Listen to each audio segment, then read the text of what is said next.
നമ്മൾ ഇന്നായിരിക്കുന്നത് ചാലക്കുടിക്കടുത്തുള്ള കോടാലി എന്ന സ്ഥലത്തിനടുത്ത് മാങ്കുട്ടിപ്പാടം തപസ്യ റീഹാബിലിറ്റേഷൻ സെന്ററിലാണ്. സമൂഹത്തിൽ ഒറ്റപ്പെട്ടും മറ്റുള്ളവരാൽ ഉപേക്ഷിക്കപ്പെട്ടും മാനസികമായി അസ്വസ്ഥത അനുഭവിക്കുന്നവരുമായ സ്ത്രീകളെ ഏറ്റെടുത്ത് സംരക്ഷിക്കുന്ന ഒരു സ്ഥാപനമാണ് ഈ തപസ്യ. ഗവൺമെന്റിന്റെ അംഗീകാരത്തോടെ ഒരു ട്രസ്റ്റായി പ്രവർത്തിക്കുന്ന ഈ സ്ഥാപനം 2023 ജനുവരിയിലാണ് പ്രവർത്തനം ആരംഭിച്ചത്.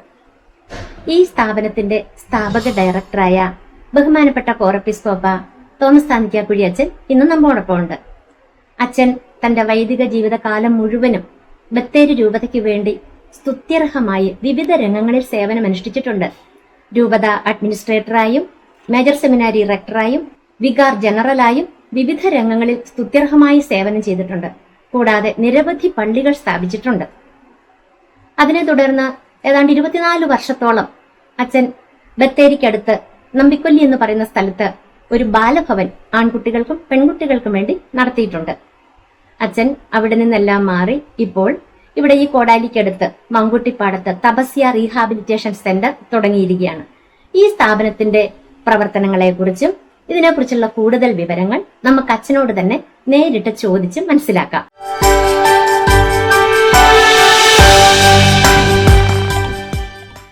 ഈശോമിശിഹായ്ക്ക് സ്തുതിയായിരിക്കട്ടെ. അച്ഛാ, ഈ സ്ഥാപനം തുടങ്ങാനായിട്ട് 2023 ജനുവരിയിലാണ് ഈ സ്ഥാപനം തുടങ്ങിയത്. ഞങ്ങൾ കേട്ടു ഈയിടെ അച്ഛൻ 85ാമത്തെ പിറന്നാൾ ആഘോഷിച്ചു എന്ന് കേട്ടു.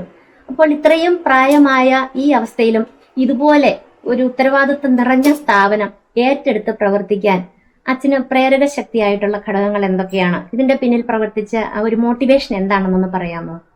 യഥാർത്ഥത്തില് എന്റെ ചെറുപ്രായത്തിൽ തന്നെ എന്റെ മാതാപിതാക്കളിൽ നിന്ന് കിട്ടിയ പ്രത്യേക ഒരു വരമാണ് പാവങ്ങളെ കരുതാനും പാവങ്ങൾക്ക് ചെയ്യാവുന്ന നന്മ ചെയ്യാനും സാധിക്കുക എന്നുള്ളത്.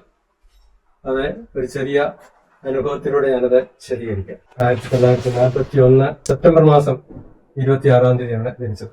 ആ കാലം 2ാം ലോകമഹായുദ്ധകാലം അവസാനിച്ചതിന് ശേഷമുള്ള കാലയളവാണ്.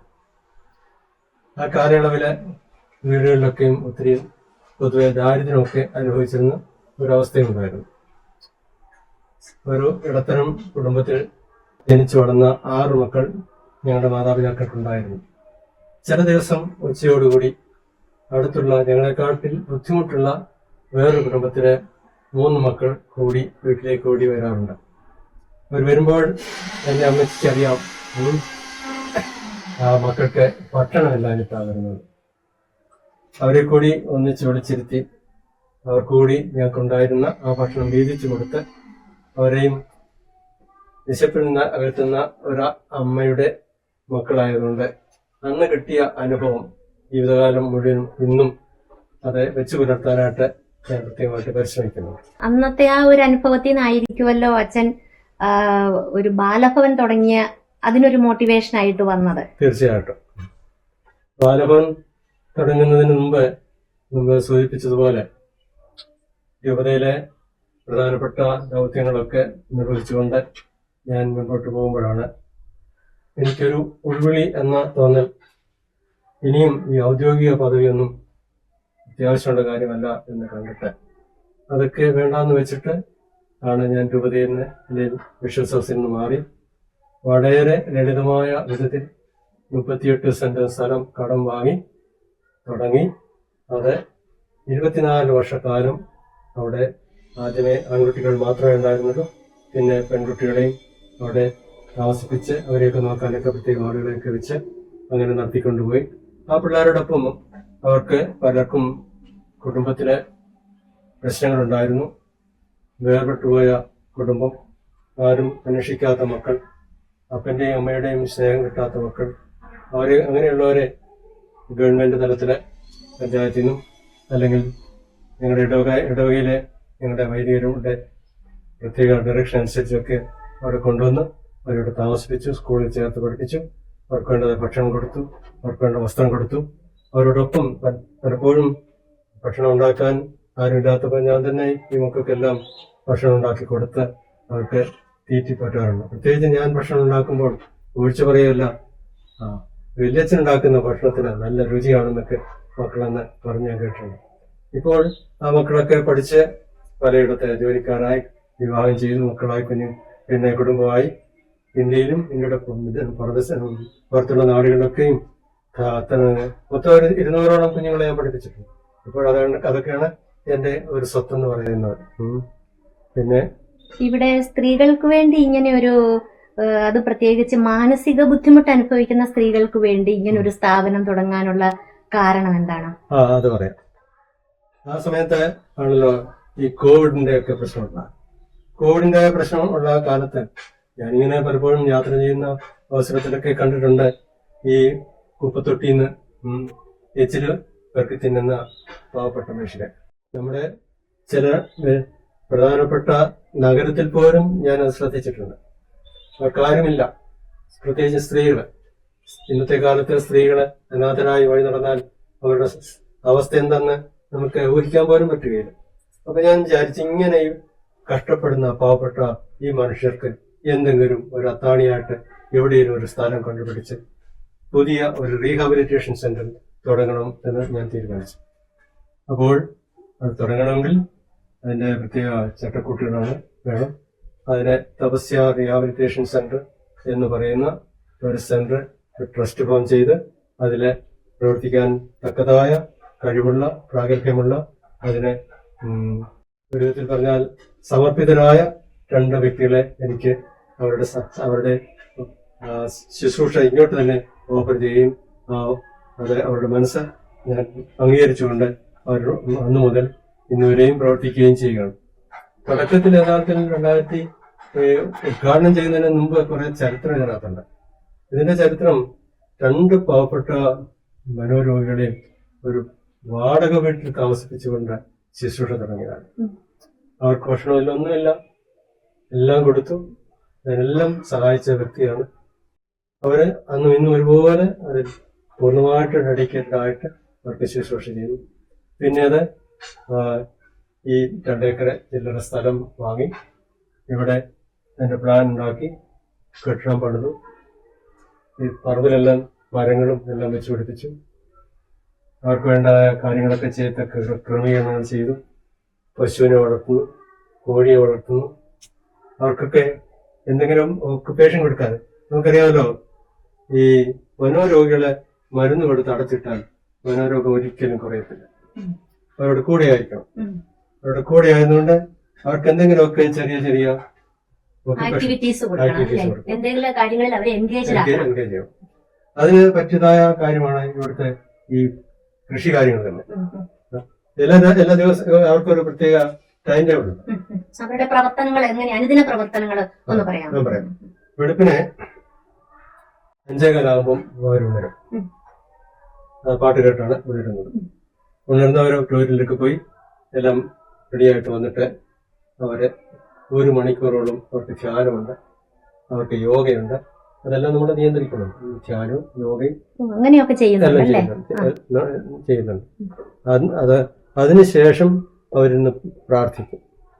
നല്ല പാട്ടുകാരുണ്ട്. എന്റെ പിള്ളേർ പലരും നല്ല പാട്ടുകാരാണ്. പല കഴിവുകളുള്ള കുട്ടികളുണ്ടല്ലേ? ചിലർക്ക് ഇവർക്ക് ഗവൺമെന്റ് ജോലി പോലും ഉണ്ടായിരുന്ന ആളുകളുണ്ട്. അവരുടെ ജീവിത സാഹചര്യമായിരിക്കും അവരെ ഈ ഒരു അവസ്ഥയിൽ എത്തിച്ചത്. അതെല്ലാം അവരുടെ ചരിത്രത്തിലേക്ക് നമുക്ക് എനിക്കറിയാമെങ്കിലും നമുക്കത് വെളിപ്പെടുത്താൻ പറ്റാത്ത സാഹചര്യം. ഇവിടെ ഇപ്പൊ എത്ര അന്തേവാസികളുണ്ട്? അവര് ആരൊക്കെ ഇവരെങ്ങനെ ഇവിടെ എത്താൻ എങ്ങനെയാ സാഹചര്യം? ഇവിടെ എത്താനുള്ള കാരണം പിന്നെ പലതരത്തിലാണ്.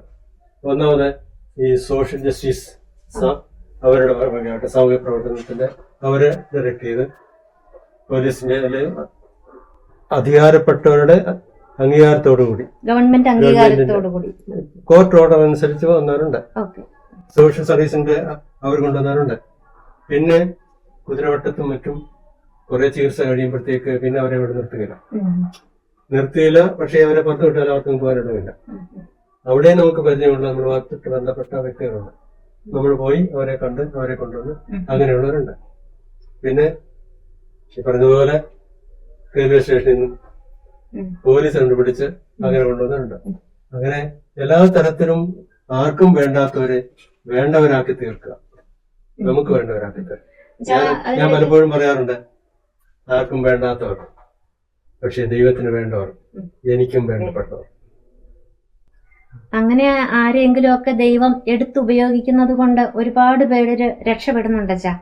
അപ്പൊ നമ്മൾ ആദ്യം പറഞ്ഞു തുടങ്ങിയായിരുന്നു ഇതിന്റെ രാവിലെ എഴുന്നേറ്റ് അവർ 1 മണിക്കൂർ യോഗ പ്രാർത്ഥനയൊക്കെ ഉണ്ട്.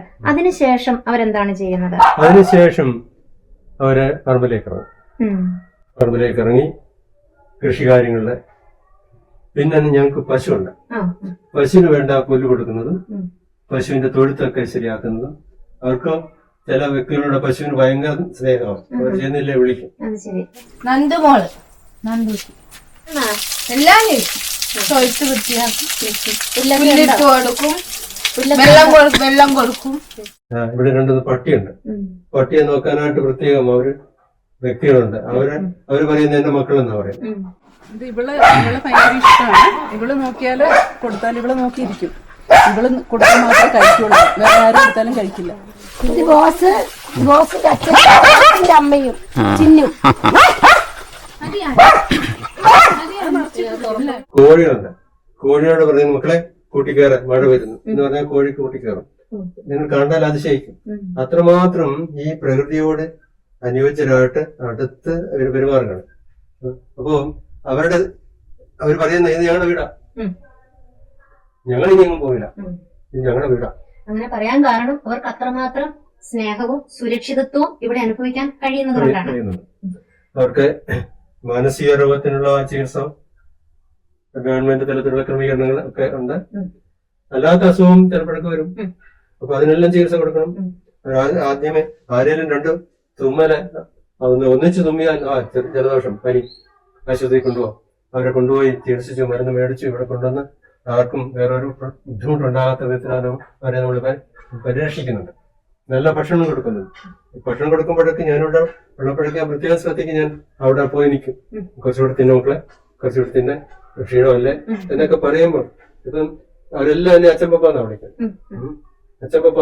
കാരണം അവർക്ക് അച്ഛനെന്ന് വിളിക്കാൻ ആരുമില്ല, അമ്മയെന്ന് വിളിക്കാൻ ആരുമില്ല. ഇവിടെ അമ്മയുണ്ട്, അച്ഛനുമുണ്ട്.